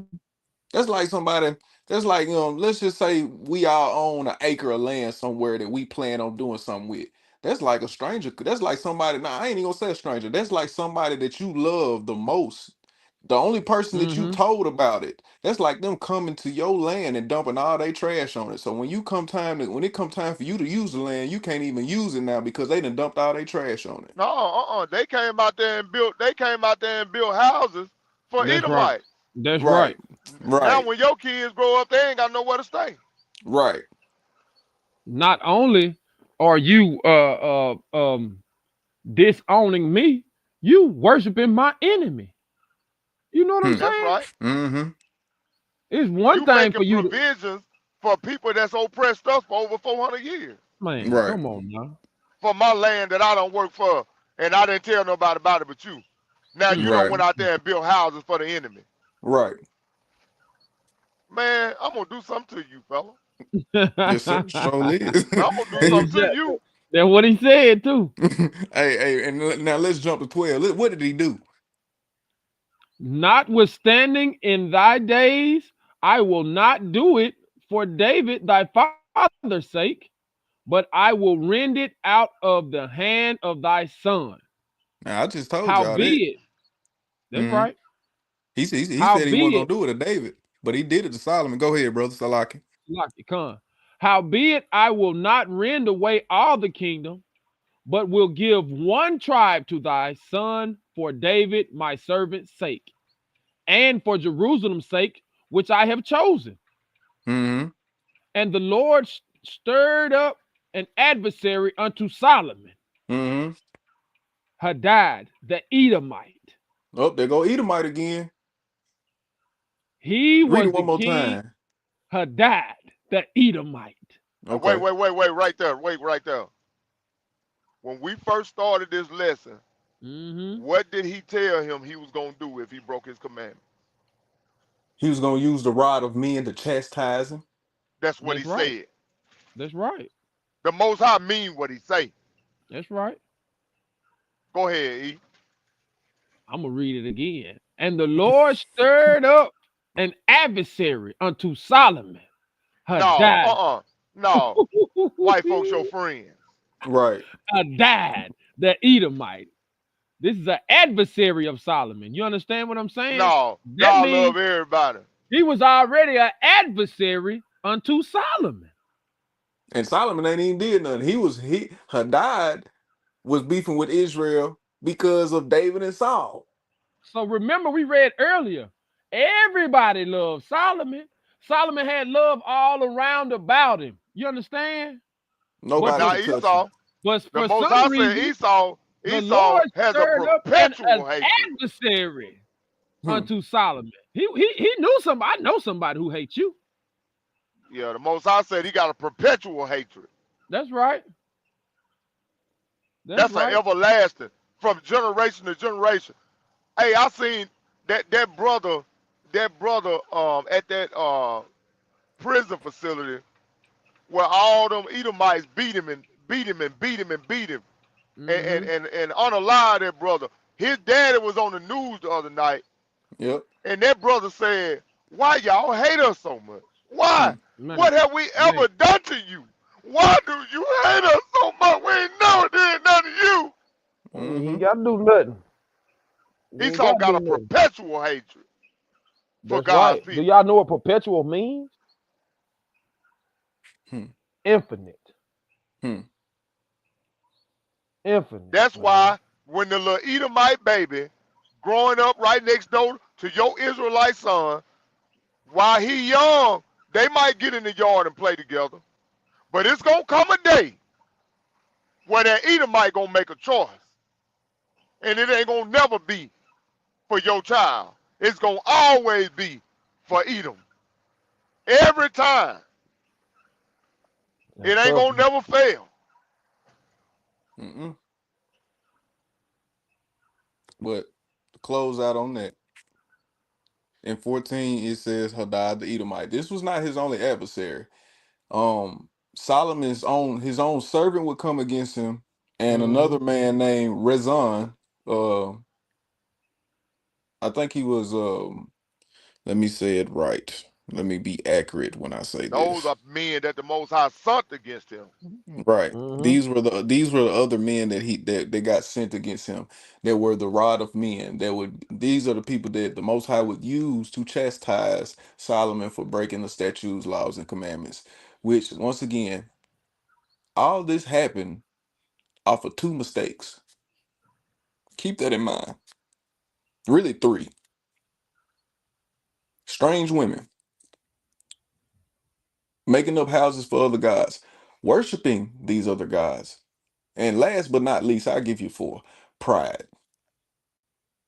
Maybe the most important of all, because like I told you earlier, there's a thin line between humility and pride. And once you step on that side of pride, you one or two more steps away from being in vanity. Where your head's so big that can't nobody tell you nothing. Man, I got it. I do this. I've been doing this. I know what I'm doing. Pride. Which leads me to my next segment. The destruction of pride and what pride gets you. Let's jump to we're gonna go to Second Esdras chapter 8, verses 49 through 50. And this is why it's important for all of us to self-examine ourselves, chat. Second Esdras chapter 8, verses 49 through 50. Like we told y'all earlier when we was explaining the greatness of Solomon. Now you finna see the flip side of this coin. See, Solomon was able to be a great person because David was a great person. His father was a great person, and because God, the Most High, loved David so much, he blessed his son. And which Brother Stephen also showed you a flip side to that coin. At one point, the Most High had love for Saul, but Saul was disobedient. Saul was full of pride. So after a while, he turned on Saul. He said, "Nah, I ain't dealing with Saul. Saul don't do right. Nobody in his house will rule the kingdom or be in the kingdom." Saul's pride eventually got his whole family killed. Where we at? Second Ezra, what you said? Second Ezra chapter 8, verses 49 through 50. Okay, let's bring it out. Second Ezra, chapter 8, verse 49.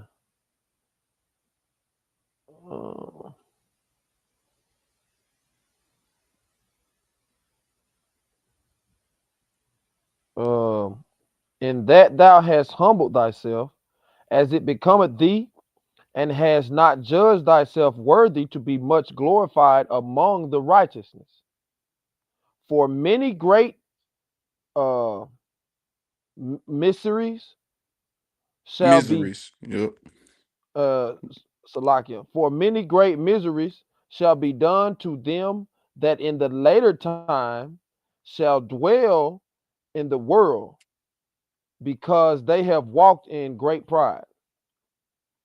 Okay, yep. And what brother Guy's hand just told you, what read to y'all was it's saying here that in times like this was said in the Bible, but what Ezra was talking about was, man, on down the road, man, people gonna be full of great pride, and they're gonna be so miserable because of their pride. Because let me tell you about that thing about pride, and I'm just gonna give you a slight example. When you are prideful about the way that you dress, you first it starts out as somebody giving you a compliment, then you get a bunch of compliments, then the compliments go to your head. Now you got to stay fly. Staying fly costs a whole lot of money, and the moment that you're not able to get a certain item that you need to consider yourself fly, or to consider yourself on the echelon of dressing that you want to be on, it then pushes you to be miserable. Man, I didn't get that belt I wanted. I didn't get the shoes I wanted. Man, I wanted this shirt. I wanted this pants. Man, I'm still rocking last year's clothes. I'm still rocking 2 years ago clothes. Pride turns into vanity. It can same way how we was talking about in our lesson last night. Too many gold chains, excess of gold chains and etc. Excess of anything can turn you prideful. Excess of anything can turn pride into vanity, and vanity into sin. Which, if you already in sin, if you already being prideful, you already starting to you're beginning your destruction right now. So, like at this moment, I just want y'all to take a brief moment and think about, man, is it something that I'm prideful about? That I don't, that maybe that goes unsaid, that I may do unconsciously? Think about it. There's nothing wrong with self-examining yourself. You better off self-examining yourself before somebody else examines you. There's nothing wrong with having humility about yourself. There's nothing wrong with taking a compliment and being humbled by it. Because that humility will keep you on the right side of God. That humility will keep you where you need to be and not give you the big head. Because, there's this saying that goes on in today's time.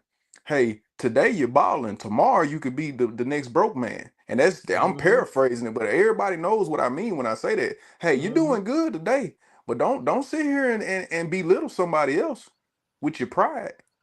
Don't sit Hey, here and hey, go ahead. Salakia Hebrew. I'm gonna tell you the reason why a lot of us that desire to have money and wealth, and the Most High don't allow us to ever obtain that, is because when you struggling, it keep you on your knees. When you struggling, it keep you Mm-hmm. from operating in pride. Mm-hmm. When you struggling, it keep you going before the Most High. That's why some of us will never have wealth.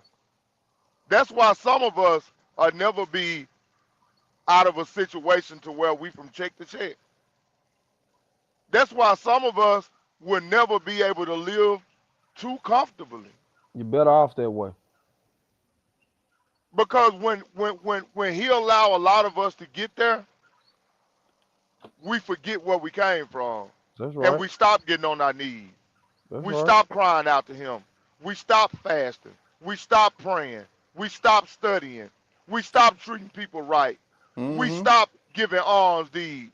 We stop ministering the word.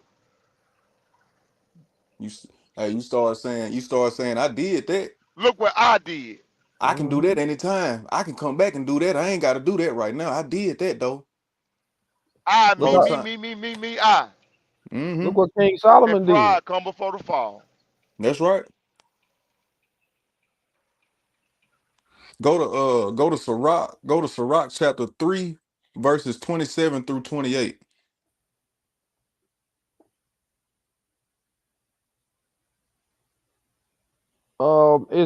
Can I ask y'all, is there a difference between people in the chat? Give me your opinion.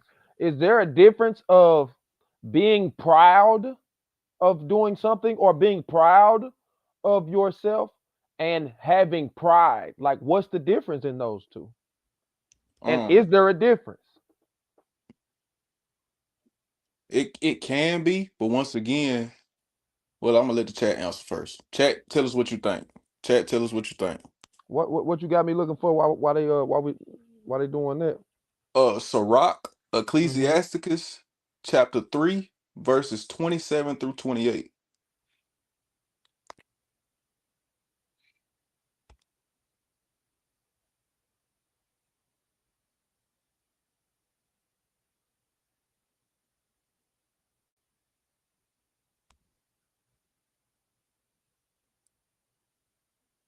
All right, Ecclesiasticus 3:27.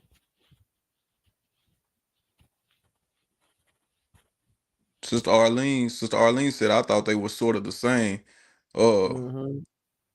GB, the question was, go ahead. Oh yeah, I was just gonna say the question was, is there a difference in being proud and having pride, um, or are they the same? You know what I'm saying? Like, do you think there's a difference in being proud of one's achievements or having pride in one's achievements? Like, is it Mm-hmm. the same thing or is there a difference there?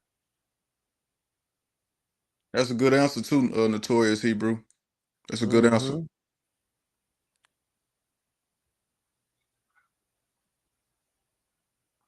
Mm-hmm. Mm-hmm.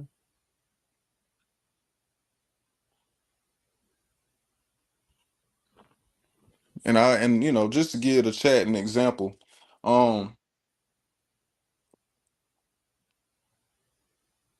like I said earlier, there is a thin line to it. One side has humility to it. Humility is the key to it. And there's the other side, like Sister Notorious Hebrew said, it's going to the extreme. You gotta, it's okay to recognize something, but don't let it get you to the point where you think it's you doing it. One thing I always pray when I'm praying in the mornings and when I'm praying while I'm on the road, one thing I always pray, Lord, is, Lord, I know it's not me. I know it's not me doing it. Who am I? You get the final say so on anything.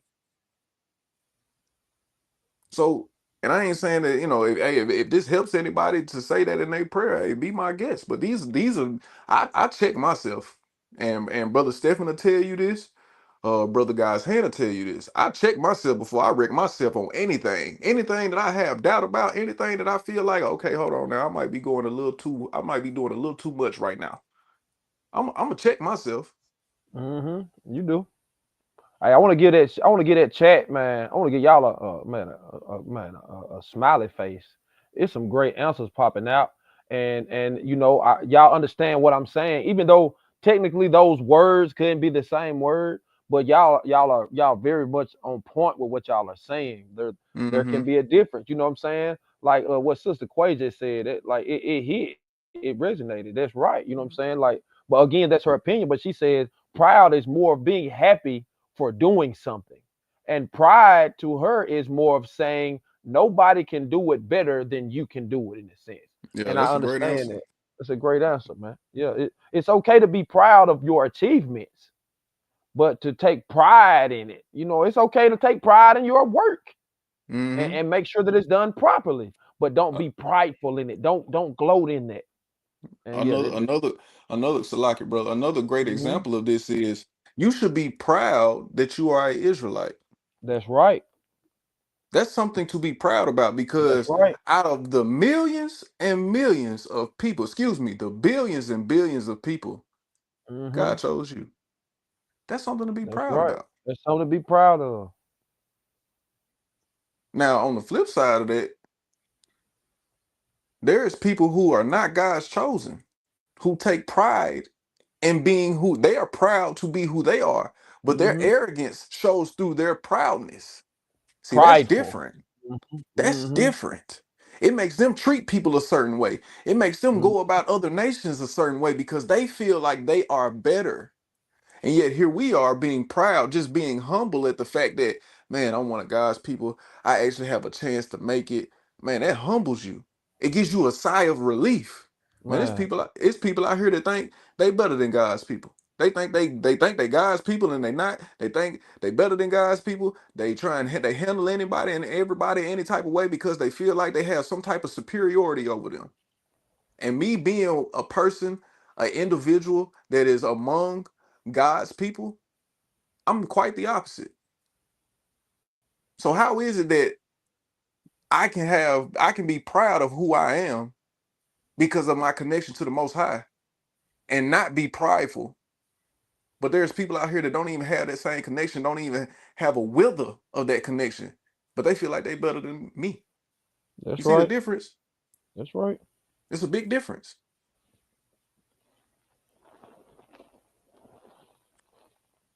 Yeah, that's also true.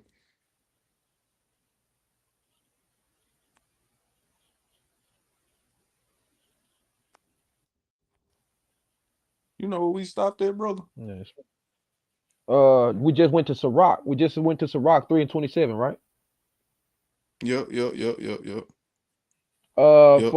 For those in the chat don't know what Sirach is. Sirach is another name for Ecclesiasticus, which will be found in the Apocrypha. Uh, I'm gonna read 3:27. Sirach 3:27, and it says, "A an abstinent heart shall be laden with sorrows, um, and the wicked man shall heap sin upon sin."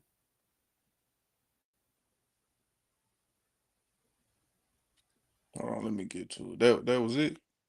Mm-hmm. 3:27. All right, jump to 28. Okay, I'm gonna start back at 27 and read on to 28. Mm-hmm. Uh, and it says, "A abstinent heart shall be laden with sorrows, and the wicked man shall heap sin upon sin. In the Mm-hmm. punishment of the proud, there is no remedy, for the plant of wickedness has taken root in him." Now, when it says proud in this context, it's meaning pride. Mm-hmm. And I just want to go ahead and because we just got done talking about this, but when it says Mm-hmm. proud in this sense, it's talking about pride. And Mm-hmm. pride, like you see, it says, for the plant of wickedness has taken root in him. By the time you get prideful, it's already too late. It's too late. It's too late. Brother, go to just so we can speed it up. Get Proverbs 11, and we're gonna go through 2 and 8, and I'm gonna grab this other scripture too. I'm gonna be coming from Sirach chapter 10, verses 12 through 15. And I'm gonna read that first, and then we're gonna jump to Proverbs 11, verses 2 through 8. All right. Okay. Sirach chapter 10, verse 12. The beginning of pride is when one departed from God. Let me read that for you again. The beginning of pride is when one departeth from God. That's when you get to saying, man, I did that. Mm-hmm. Congratulations, you just stepped away from God. Because you didn't Mm-hmm. do that. He did that through you. Man, oh praise. Nothing about you did that. He allowed you to do that. Anything that you're able to do, anything that you're great at, anything that you're subpar at, okay at, spectacular at, he allowed it. You didn't do anything. You can't snap your fingers and make yourself turn into dust.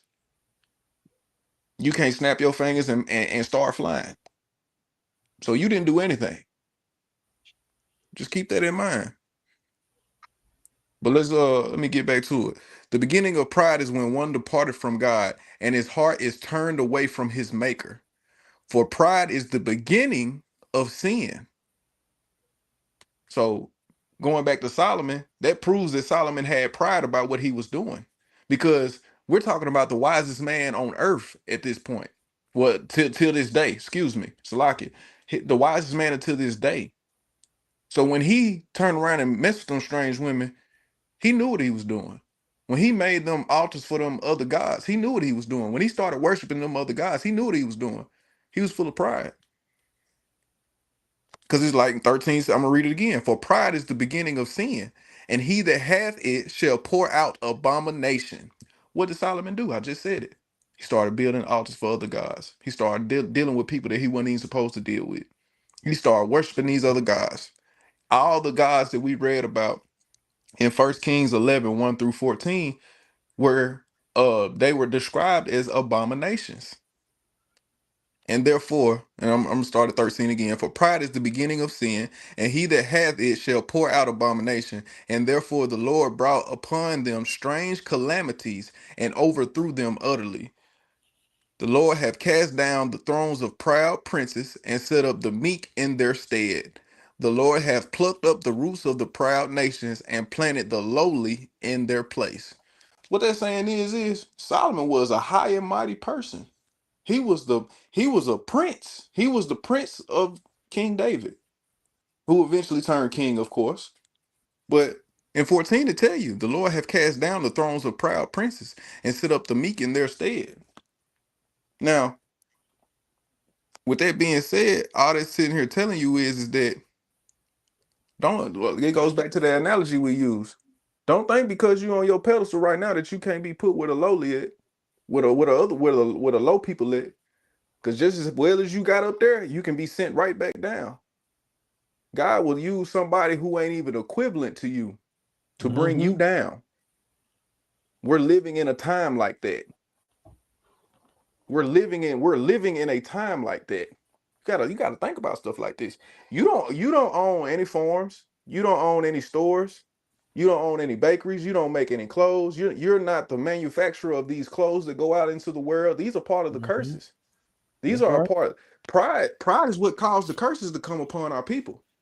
Because our That's right. forefathers felt like they could do whatever they wanted to do at some point.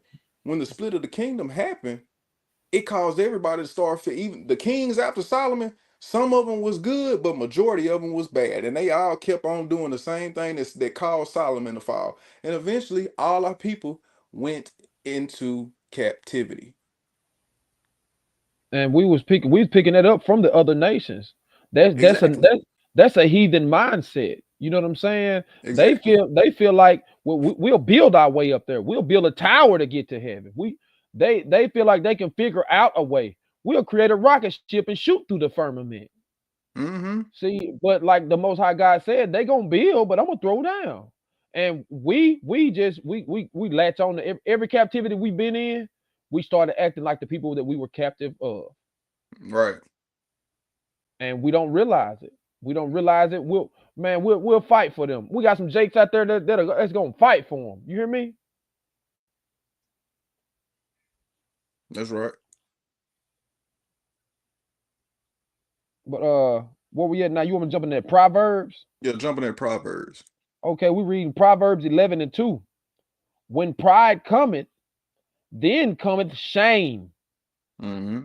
But with the lowly is wisdom. Mm-hmm.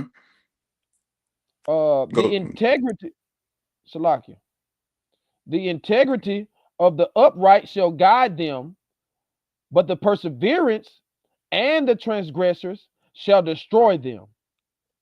Mm-hmm. Riches, riches profits not in the day of wrath, but righteousness delivereth from death. Righteousness of the perfect shall direct his way, but the wicked shall fall by his own wickedness. Read the 8.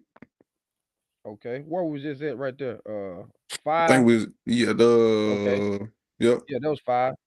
The righteousness of the upright shall deliver them.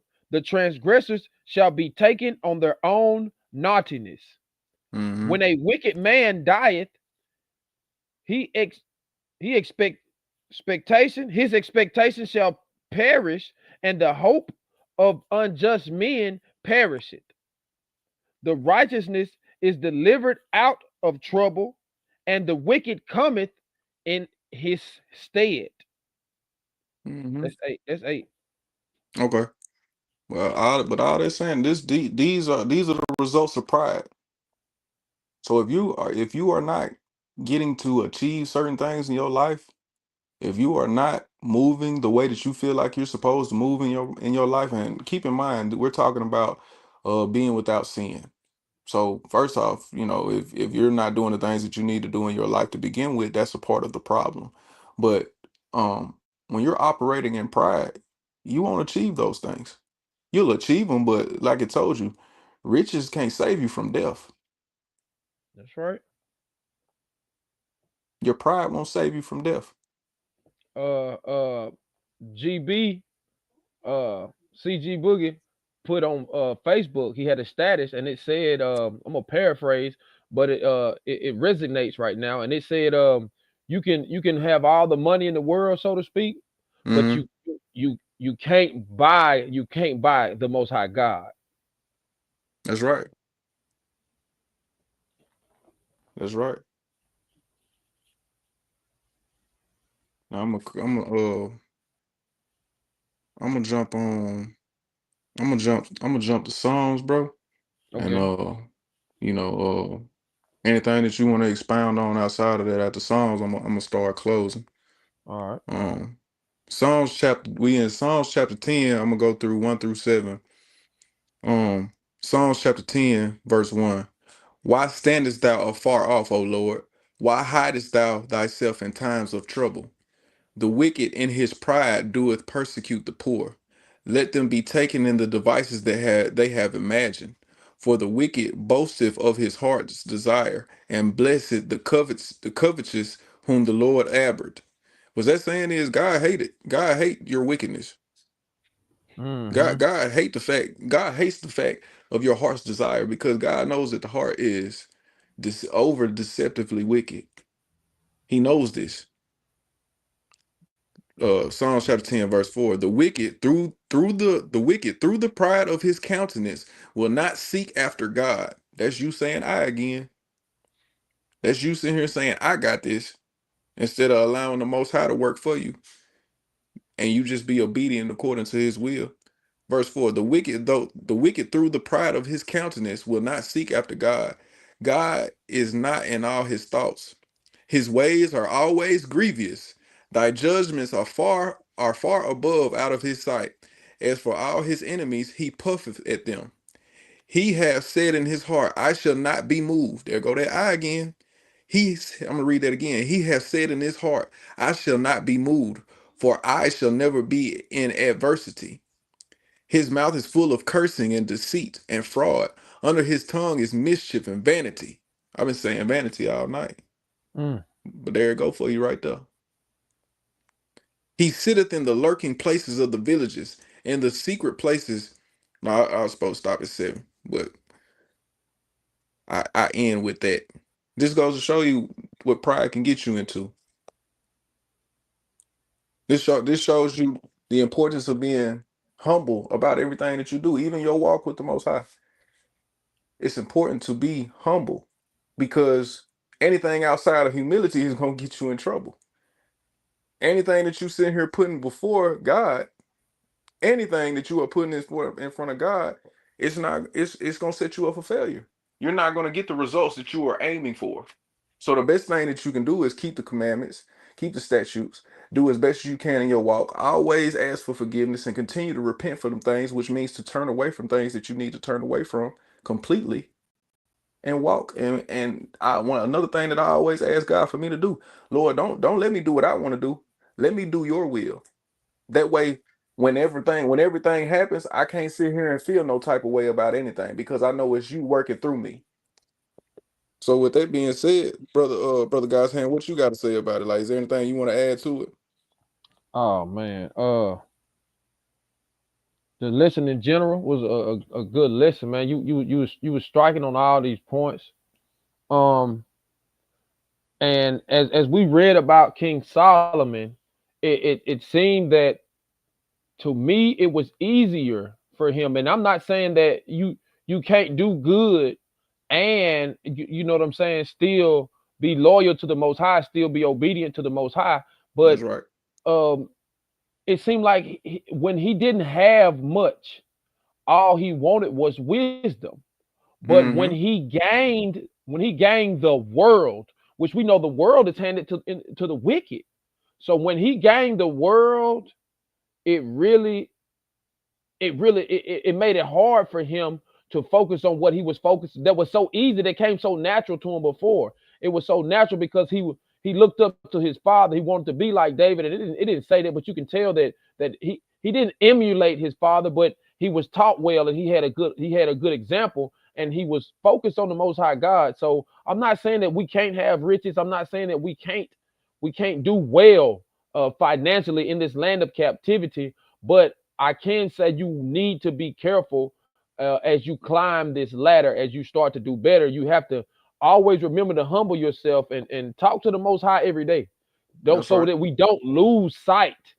Because Mm-hmm. they say if you don't ride a bike, what I'm saying, after so many years, you forget how to ride a bike. So talk to him often, not just Mm-hmm. in prayer, just talk to him and try to wear them fringes, man.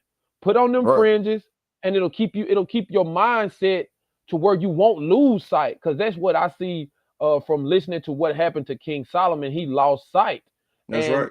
he became prideful. And so if you lose sight, then it's easy to even when you try to regain your sight, for it not to be the same as it was. And Mm-hmm. you know what I'm saying? Like I said, this lesson spoke volume to me because I have unconscious pride. I have the residue of pride, and I'm aware that it lurks. Because like I was telling the brothers earlier before we got on the lesson, I've always been that go-to guy. I've always been the guy who people would ask questions, and hey, can you tell me how to do this? Can you show me how to do this? And if I don't know how to do it, it hurts me because I'm used to being the person that people lean on, if that makes sense.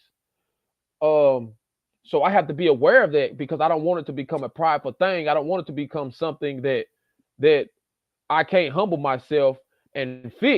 Because one of the Right. most important things to fighting this pride, one of the most, is being able to ask someone for help. And that's something that we have to do. I'm glad we got elders. I'm glad I got you other brothers that I can talk to and ask, and what you think about the scripture, what you think this mean, and that's how we can crack that code. And you know what I'm Mm-hmm. saying? I really appreciate it. I appreciate y'all being able to help me and walk with me through this thing, because look, we all babes to a certain extent, and we all need milk at certain times. And you know what I'm saying? Again, bro, this was a good lesson, and I appreciated it, man. I don't really got no more scriptures to add, because if we start doing that, we'll be doing it all day. Because it's just too many scriptures that go in pride. We can go into Romans, we can go into Proverbs. You know what I'm saying? We Mm-hmm. go into Mark. It's just a lot of prideful things. But yeah, it was a good one. All praise, and as I give my closing remarks, I just want to say that I know I see brother GB. He said that's one thing I'm trying to do every day is stay humble and keep faith.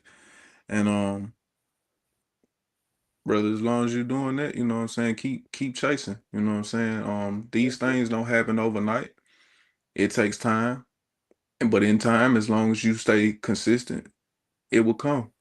Because I say that to say this to everybody in the chat, the main thing that we have to do in all things that we are trying to achieve is seek the Most High first. He tells us to seek the kingdom and everything else will be granted unto you.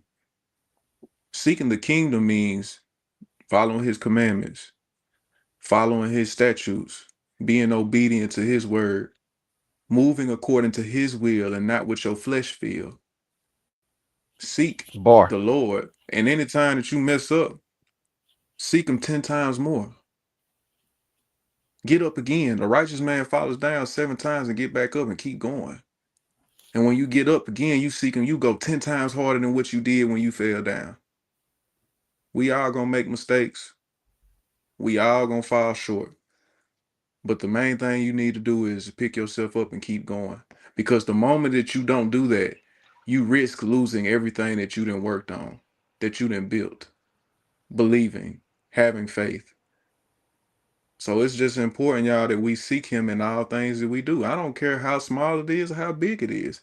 Seek him. That's what David did. That's right. And even when David messed up, you see, because he seeked him first, what he was able to do and what was given to him and what wasn't taken away from him. And there's many other examples. I'm just using this for the sake of the lesson that we on. But seek him in all things that you do. And the things that once became the things that once were difficult for you, they don't become as difficult. And I'm speaking from pure I went through this. That's what I'm trying to say. I went through this personally. Mm-hmm. I give y'all a rundown of my life real quick, just as this is part of my closing remarks. But I wasn't the best dude. I was in the streets. I sold drugs. I shot guns. I was having sex with a lot of women. I was doing a whole bunch of things that I wasn't supposed to do. I always had faith. I always knew that, Lord, I always asked God, Lord, if you just show me the truth, show me the truth. I won't be bad, no matter how good it is or how bad it is. I prayed that. One day he showed me. And from the moment he showed me, I gradually continued to work on myself.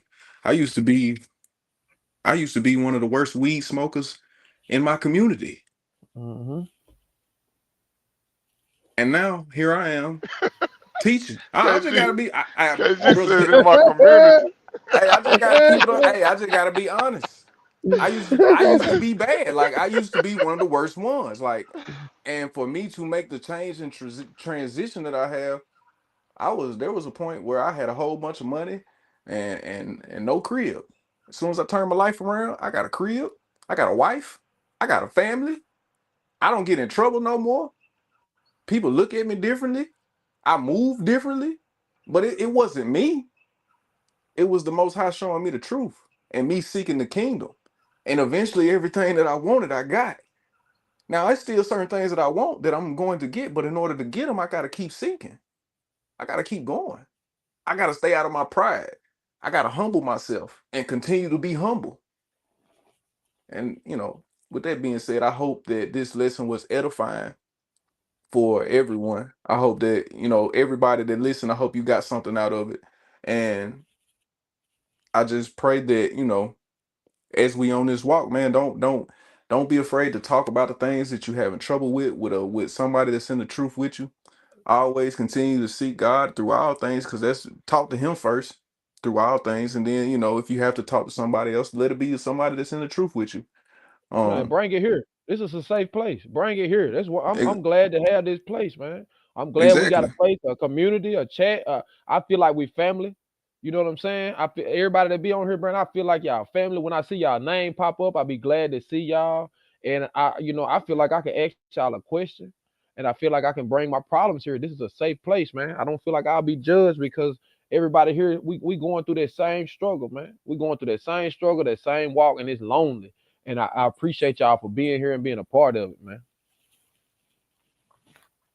All praise. As we close, chat, we want to say we love y'all. Continue to like, share, and subscribe, and help us build it brick by brick. Help us do the work of the Most High.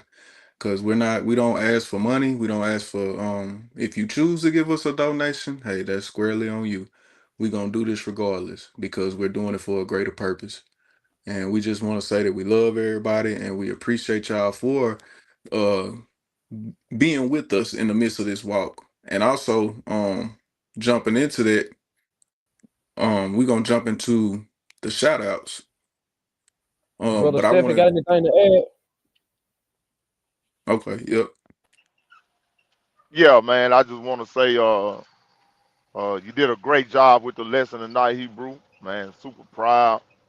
Uh, I want to say we appreciate everybody in the chat for your participation and your attentiveness. Um, I wanna apologize to y'all. I got a emergency phone call. I had to jump off for a second. But yeah, Hebrew man, you did a great job, man. All praise to the Most High. All praise, I appreciate that, brother. Greatly appreciate it. Greatly appreciate it. I had seen while we get into these shout outs, I had seen Sister Mary Dukes.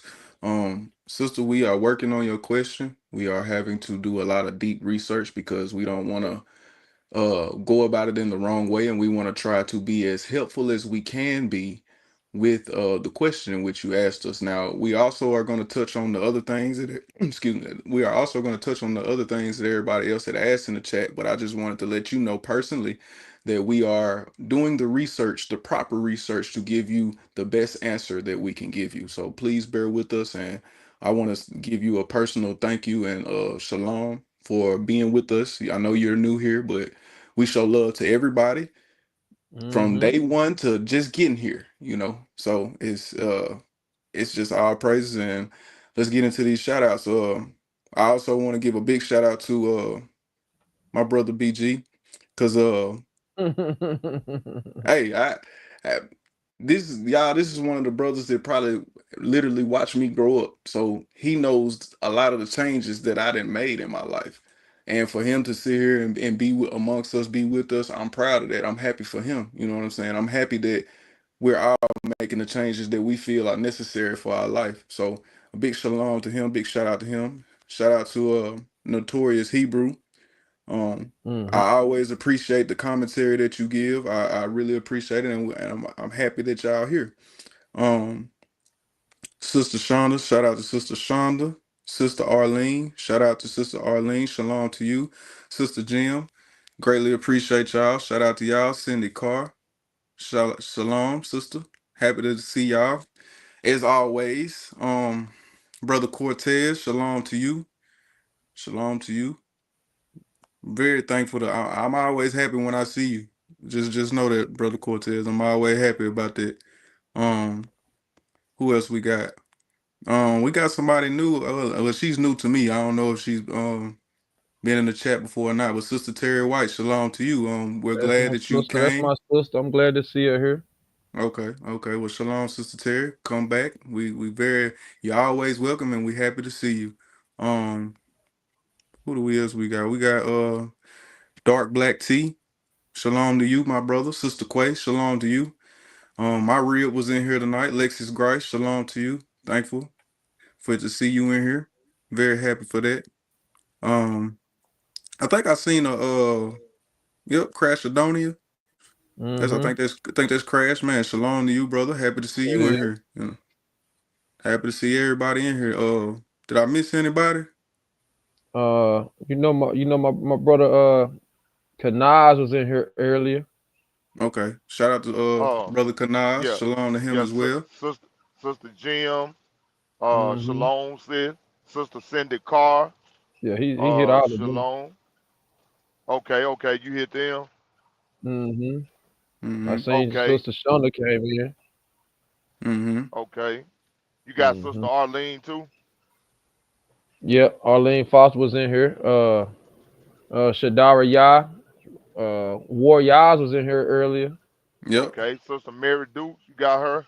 Yep. Yep. Tuvi was in here with us too. Yep. Yeah, yeah. Shalom to Tuvin. Safe travels, Hebrew. Shalom to Mother Grice. Mhm. I know she's still trying to work out that comment section, but we know you in here and we love you. Thank you. Thank you for your cakes. And we appreciate you. Oh yes, ma'am. Yeah, thank you, thank you, thank you. Hallelujah. Thank you for the strawberry cake. Praise the Lord. Oh, praise. But yeah, I think we hit everybody on this side anyway. Oh yeah, your Okay. boy, your brother Willie Gardner was in here too, Stephen. Okay, okay. Shalom to brother Willie G, my Mm-hmm. beloved brother for a long time. Hey, Oh, that's praises. one brother right there. That me and that brother been walking together a long time. He one of them Man, ones. all praises, man. He one of them ones you can pick the phone up any time of the day or night and call. And that brother, I know for a fact, I can call him that brother right there, man. All praise it for you. It All mean a praise lot it to to have people like that, man. To have brothers and sisters like that mean a lot. man. What? And he a Mm-hmm. commandment keeper. Mm-hmm. All praise it. All praises. All praise it to Julian and Brad Warren. Mm-hmm. Appreciate y'all, brother, for tuning in. and I sent the link out to several more brothers. Even though I didn't see y'all in the chat. If y'all did tune in, man, shalom. Appreciate y'all tuning in. Man, everybody send that link out to one person, because as we grow, I feel like, you know, we doing what we supposed to do, man. We doing what we That's supposed right. to do. And Oh You shout know, man. and shout out and shalom to our frenemies. You know, that's right. everybody that be watching, that be hating behind closed doors, whatever little closed door you in, your closet door, wherever. Shout out to Mm-hmm. y'all too. We appreciate y'all too, because even though We you need the won't give haters. us the yeah, we appreciate the haters. And I'm gonna tell you why we appreciate the haters. Because even though you may not agree, you still listening. That's right. And you still accidentally or on purpose learning something. And if you keep coming to the barbershop long enough, You gonna see a haircut. you gonna see one of these haircuts you gonna like. That's right. Him for hey, I'm like them old folk, him for long. That's right. But yeah, it was another good lesson, man. I appreciate y'all. I Jacques appreciate Coleman, everybody in the chat. Shalom Hebrew. Yeah, most definitely, man. Like I said, we're gonna keep growing, man. Like, share, subscribe, man. And with Don't that never. being said, Hey, oh yeah, and I always throw something in that chat. If you got a subject you want us to attack, throw it in the yep, we chat. will get to it. We will get to it. We knocking out some now, but hey, drop any question that you need answers to. We will get on it for you, and we'll do our best, the best that we can, to give you an answer to what you ask. Keep doing the And for work, any y'all. other brother and sister that want to get on the prayer list, put your name in the chat, or That's right. whoever the person name is that you want us to put on the prayer list, because we're going to get on that thing tonight. That's right. That's right, man. Keep doing that work, man. Keep doing the work. We gonna get them eventually. We gonna get them. Don't give up on the ones that you think got that potential. Don't give up on Israel, man. Come here, Sharala, man. We out. Hmm. And with that being said, it was another great Hey, hold episode on, hold of on one second. up. Hold on, Israel, for we ain't got long. Because in the end, we win. Yes, sir. Hallelujah. All praise. And that is back to the basic Tuesdays. That's right. Can I get my theme music, please? Sure can. Hold on one second.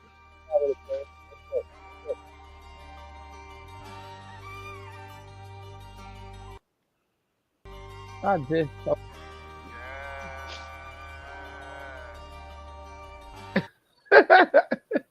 What? Hey, what you doing? that ain't me. It ain't me. Oh, and Mike. Man, Hey, DJ man. Screw, please. Man, something going on. Hold on, man. No, it's playing. You get money. Oh, I know you grind Oh hard. man. I know. oh, I can't hear it. My bad, Hebrew. My bad. That's why you doing it? Yeah. Go ahead. My bad. Why he keep doing that? Shalom, man. Shalom.